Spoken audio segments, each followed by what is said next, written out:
اسلامی تاریخ کا وہ دن جس نے حق اور باطل کے درمیان ہمیشہ کے لیے فرق واضح کر دیا، یہ ہے 17 رمضان 2 ہجری، بدر کا میدان۔ مسلمانوں کی تعداد صرف 313، نہ مکمل اسلحہ نہ جنگی تیاری، صرف 2 گھوڑے، 70 اونٹ اور مضبوط ایمان۔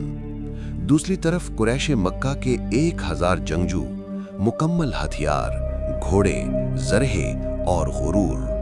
یہ جنگ طاقت کی نہیں، حق کی تھی۔ نبی کریم صلی اللہ علیہ وسلم کی دعا۔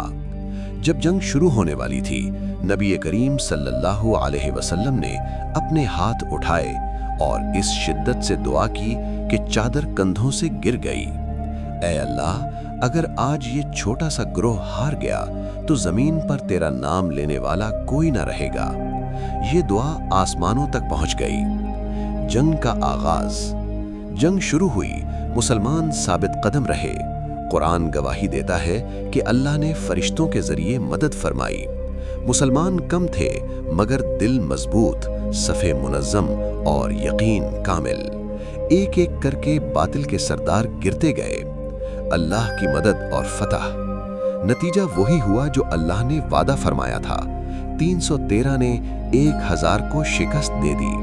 یہ فتح صرف تلوار کی نہیں تھی، یہ فتح تھی ایمان، صبر اور اتحاد کی۔ غزوہ بدر کا سبق۔